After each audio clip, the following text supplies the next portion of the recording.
आज जो आप प्रेस कॉन्फ्रेंस कर रही हैं। जी। हेमा जी, कैसा सफ़र रहा मुंबई तक, मुरादनगर से मुंबई, मुंबई से फिर वापस मुरादनगर, क्या जर्नी है, थोड़ा इस बारे में रोशनी डालें। देखिए, आज एक तो सबसे पहली बात मैं बहुत खुश हूँ, जहाँ मैंने जन्म जन्म लिया, जहाँ मैंने पढ़ाई की, जहाँ मेरी बचपन से जुड़ी यादें हैं। आज मैं उसी शहर में, उसी कस्बे में मीडिया के साथ बैठी हूँ। यहाँ के लोग मुरादनगर वासियों ने मेरा दिल खोल के स्वागत किया है, अपनी बेटी का स्वागत किया है। और यही मैं चाहती थी कि एक दिन मैं जहाँ से मैंने जन्म लिया है, वहाँ के लोगों को मैं प्राउड फ़ील कराऊँ। जर्नी बिल्कुल भी आसान नहीं रही है और मुझे ऐसा लगता है किसी भी उस इंसान की जर्नी आसान नहीं रहती है जो ज़िंदगी में कुछ करना चाहता है। चाहे बात फ़िल्म इंडस्ट्री की हो, चाहे बात क्रिकेट की हो, चाहे बात एक बड़ा बिज़नेसमैन बनने की हो। हर इंसान को मुश्किलें आती हैं, चाहे मुरादनगर में one of the best showroom अगर खोलने की हो, तो उसके सामने भी बहुत सारे अप्स एंड डाउन्स आते हैं, फाइनेंशियली हो, कंपटीशन की हो और बेहतर क्वालिटी की हो।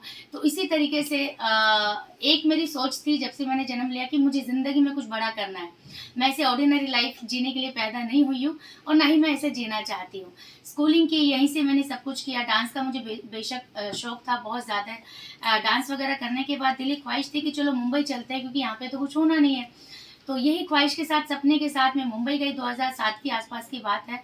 मैं नॉर्मल सा कोरियोग्राफर बनना चाहती थी, लेकिन वहाँ के लोगों ने मुझे बोला कि Hema, you must try in acting because you look beautiful also.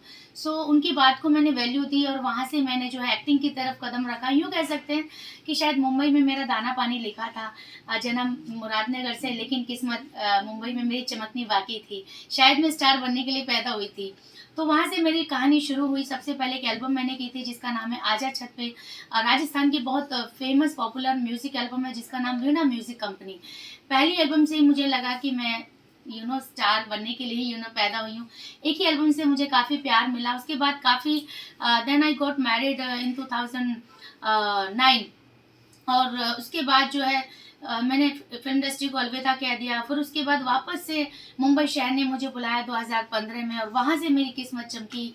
असल में जो मैं जो बनने के लिए पैदा हुई थी, मैं दुबई गई गोविंदा जी के साथ, अमेरिका वो गई गोविंदा जी के साथ डांस शोज़ किए। फिर 2016 में एक अशोक सम्राट सीरियल आता था जो घर-घर में बहुत फ़ेमस था।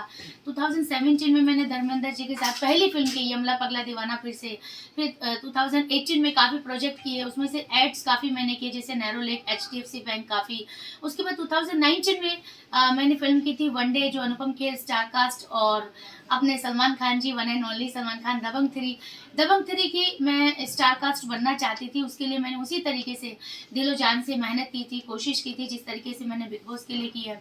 और मैंने ये ख्वाहिश रखी थी ऊपर वाले के सामने कि मुझे दबंग 3 जो है उसका हिस्सा बनना ही बनना है, लेकिन ऊपर वाले ने मेरी वो ख्वाहिश इस तरीके से पूरी की कि पहला सीन मेरा रखा, ओपनिंग सीन, और मेरा सीन बहुत लंबा रखा और साथ ही साथ मेरे बर्थडे पर रिलीज़ हुई थी। 2019 की बात है। उसके बाद 2020 में कोरोना आ गया, सबकी ज़िंदगी तहस-नहस हो गई। तो उसी तरीके से मैं घर में रह गई और फिर मैंने एक अपनी पहचान बनाई टिकटॉक पे।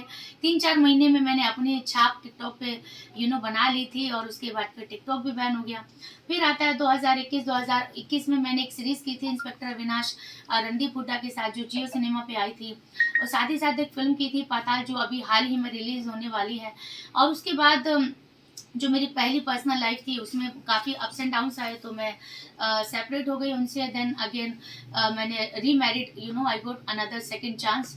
तो उसके बाद फिर वापस से मैं नॉर्मल हाउसवाइफ बनी और फिर मैं अलीगढ़ में रह रही थी। और फिर कहते हैं ना कि अगर आप जिस चीज़ के लिए बने होते हैं तो वापस से वो चीज़ दरवाज़ा खटखटाती है। अलीगढ़ में रहने के बाद इतना बड़ा कमरा था जहाँ पे आज हम हैं, तो वहीं से मैं वापस से बनी वायरल भाभी जो पूरे सब जगह मेरी वीडियो चली और वापस से आप जैसे लोग मेरे पास आए कि हेमा जी अपनी लाइफ की जर्नी के बारे में बताइए। देन उसके बाद मैंने अपना यूट्यूब चैनल स्टार्ट किया। वहाँ पे 1 साल के अंदर जनता ने जो मुझे प्यार दिया और उसके बाद सोशल मीडिया पर मैंने अपनी पकड़ बनाई। फिर जब मैं फ़िल्म इंडस्ट्री में कुछ नहीं कर रही थी तो फिर भी मैंने सोशल मीडिया पे अपनी पकड़ बनाई और मैंने सोशल वर्क करना शुरू किया। आज के टाइम पे बहुत सारे लोग मुझे ऐसे सोशल एक्टिविस्ट के नाम से भी जानते हैं। तो चाहे बात करें इंस्टाग्राम की, फेसबुक की, यूट्यूब की, और यहाँ पे मैंने 1 साल के अंदर 40 लाख जनता अपने दम दम पे साड़ी पहन के सड़क पे उतर के ज़मीन पे उतर के मैंने अपनी एक पहचान बनाई और वहाँ से फिर मैं जाने के लिए बनी बिग बॉस के दरवाजे तक। हेमा जी, आपने अपना पूरा इंट्रो दिया है। इस इंट्रो में अगर देखा जाए तो जो फैमिली है उसका सपोर्टिव कितना रहा आपके इस स्ट्रगल में, इस शिखर पर, ये सारी चीज़ों में? देखिए ये बिल्कुल सच है कि मैंने ये जर्नी यहाँ तक अकेले पार की है, और ये मैंने इसलिए पार की क्योंकि मैं करना चाहती थी। मैंने पहले पहले भी बोला, मैं नॉर्मल लाइफ नहीं जी सकती हूँ। मैं घर में उठो, खाना खाओ, ये सब मेरे से नहीं हो सकता। मैं ये एक ही ज़िंदगी मुझे दी है ऊपर वाले ने, और जो बहुत कीमती होती है। इसको मैं अच्छे से जी के, निचोड़ के, कि जीते जी भी आपका नाम रहे और जाने के बाद भी आपका नाम रहे। अकेले मैंने ये जर्नी पार की है। इस बीच में अगर आप मेरे पर्सनल माँ-बाप का तो कुछ ऐसा नहीं है, मैं उनसे भी दूर हूँ। लेकिन इस बीच में अगर आप हस्बैंड की बात करें तो ऐसा हुआ कि जब उनका दिल किया तो उन्होंने सपोर्ट किया, और जब उनका दिल नहीं किया तो उन्होंने मुझे डिमोटिवेट किया। तो अगर मुझे कोई डिमोटिवेट करता है तो फिर ये हेमा शर्मा फिर उससे ऊपर जाके निकलती है, जो मैंने ये साबित किया है। मेरे दोनों मैरिज में मुझे सबसे ज़्यादा जो डिमोटिवेट किया गया है, कहीं न कहीं मेरे पर्सनल रिश्ते में ही किया गया है। लेकिन मैं रुकी नहीं और मैं थमी नहीं। आज मैं जो इंडिया का, हमारे भारत का बिगेस्ट जो रियलिटी शो होता है, उसकी मैं कंटेस्टेंट बन के सबसे पहले डिग्निटी के साथ बाहर आई हूँ, और मुझे ये बहुत गर्व के साथ महसूस हो रहा है कि मैं निकली, लेकिन सबकी आंखों में आंसू थे। रियलिटी शो की बात करें तो आप बिग बॉस से आए हैं, तो आपके लिए सबसे पसंदीदा कंटेस्टेंट कौन है जिसको देखकर आपको लगता है कि शायद वो विनर हो सकता है? अब मुझे चाहत के लिए फ़ील होता है, मैं सच बताना चाहती हूँ। मैं जब अंदर थी तो तब मुझे लगता था कि वो थोड़ी-सी ओवर एक्टिंग करती है। बट अब जब आज मैं नहीं हूँ, और जब मेरे आने के बाद, वो पहले ऐसी कंटेस्टेंट थी जो रो रही थी मेरी आँखों के सामने, और जिसने मुझे हेमा दीदी बोला है, और मेरे आने के बाद भी काफ़ी बार ज़िक्र किया है कि हेमा दीदी की आप वीडियो अगर देखोगे तो आपको अगर प्यार ना हो जाए तो मेरा नाम बदल देना। तो मैं चाहती हूँ, और कहीं न कहीं मुझे लगता है कि वो मेरे जैसी है, उसने भी काफ़ी लाइफ़ में स्ट्रगल किया है। अभी हाल ही में अविनाश ने उसको गँवार बोल दिया था। तो मुझे भी काफ़ी बार मेरी पर्सनल लाइफ़ में गँवार बोला गया है। तो जब कोई इंसान सेम महसूस करता है ना कि सेम इसको भी बोला गया है, तो वो